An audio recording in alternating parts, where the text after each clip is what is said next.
Next question number 12 of 4। आइए देखते हैं इसका सॉल्यूशन। सबसे पहले क्या करते हैं, इस टर्म को हम a1 a2 के फॉर्म में मान लेते हैं। Let first second third and show on terms are a1 a2 a3 and so on respectively। यानी हम मान लेते हैं कि यह पहला टर्म जो है a1 है, दूसरा a2 है, तीसरा a3 है। इसी तरह से आगे के टर्म को हम डिनोट कर लेते हैं। चूंकि क्वेश्चन नंबर 4 का इंस्ट्रक्शन यह था कि आप पता करें कि जो दिया हुआ सीरीज है यह एपीज में है या नहीं। तो सीरीज एपी में है या नहीं, इसे के लिए हमें कॉमन डिफरेंस निकालकर चेक करना होगा। तो आइए सबसे पहले हम कॉमन डिफरेंस निकालते हैं। फर्स्ट कॉमन डिफरेंस, और एपी सीरीज में आप जानते हैं कि कॉमन डिफरेंस का फॉर्मूला है, क्या है जनरल फॉर्मूला, ए के प्लस 1 माइनस ए के।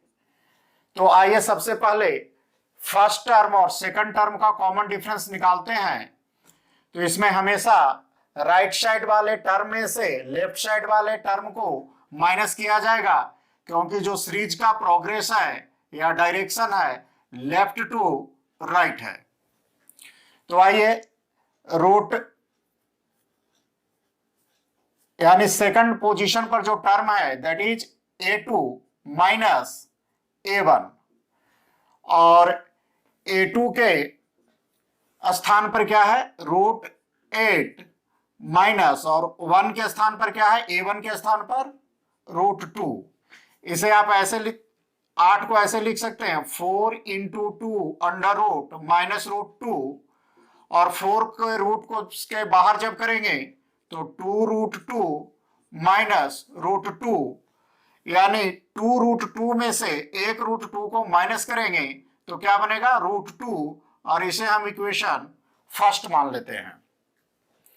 इसी तरह से अब हम सेकंड टर्म और थर्ड टर्म के बीच का कॉमन डिफरेंस निकाल के देखते हैं। सेकंड कॉमन डिफरेंस, तो इसके लिए अब जनरल फॉर्मूला लिखने की जरूरत नहीं है, हम सेकंड और थर्ड के लिए लिख रहे हैं। तो a3 माइनस a2, और a3 के स्थान पर क्या है √18 माइनस a2 के स्थान पर क्या है √8। अब √18 को हम क्या लिख सकते हैं 9 इंटू 2 9 दूनी 18 माइनस √8 को क्या लिख सकते हैं 4√2।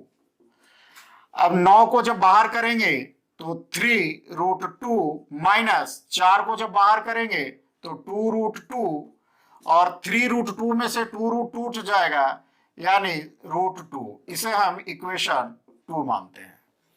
इसी तरह से एक और डिफरेंस देख लेते हैं तीसरे टर्म और चौथे टर्म में कि क्या है। तो थर्ड टाइम कॉमन डिफरेंस देखते हैं, यानी a4 माइनस a3, चौथे टर्म में से तीसरे टर्म को माइनस करके। तो चौथा टर्म क्या है √32 माइनस √18। √32 को क्या लिख सकते हैं 16 दूनी 32, यानी 16 मल्टीप्लाई 2 अंडर रूट माइनस 18 को क्या लिख सकते हैं 9 इंटू 2। अब 16 को जब रूट के बाहर करेंगे तो क्या होगा 4√2 माइनस, इसे जब लिखेंगे तो 3√2। फिर से देखिए 4√2 में से 3√2 माइनस चला जाएगा तो 1√2 या सिंपली √2 बचेगा। तो देख रहे हैं इक्वेशन फर्स्ट सेकंड और थर्ड तीनों में देख रहे हैं कि जो कॉमन डिफरेंस है वह सेम है, और वह क्या है √2 है। यानी from equation first second and third से हम कह सकते हैं a2 minus a1 is equal to a3 minus a2 is also equal to A4 minus A3। कहने का मतलब यह है कि जो कॉमन डिफरेंस है इस सीरीज के लिए, यानी the common difference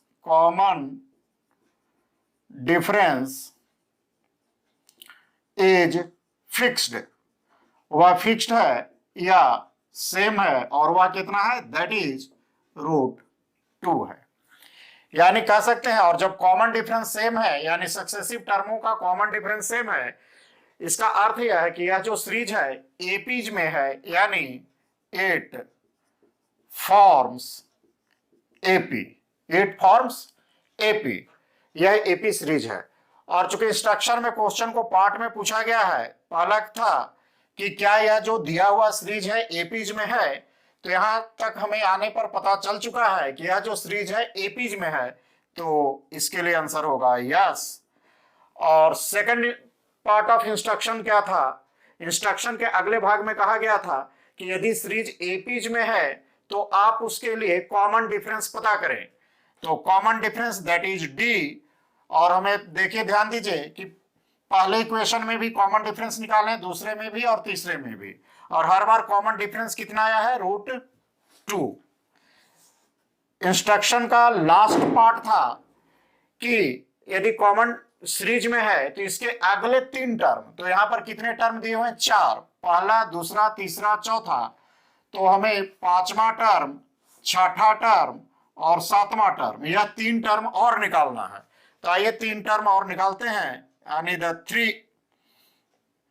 the three more required terms क्या क्या हैं। तो सबसे पहले आते हैं 5वें टर्म पर। तो आइए ध्यान दीजिए, एक रिकॉल करिए इंट्रोडक्शन क्लास कि एपी सीरीज का जनरल फॉर्म क्या होता है। General form of AP series, general form होता है a plus D, a plus 2d, a plus 3d, a plus 4d and so on. यानी जो भी टर्म हमें निकालना होता है उसके लिए क्या करते हैं, जैसे यह चौथा टर्म है, देखिए, तो सबसे पहले फर्स्ट टर्म और उसमें जो टर्म निकालना होता है उससे एक कम कॉमन डिफरेंस में मल्टीप्लाई करके ऐड करते हैं। तो जब 5वां टर्म निकालना है तो पहला टर्म प्लस 5 से एक कम 4 मल्टीप्लाई बाय कॉमन डिफरेंस।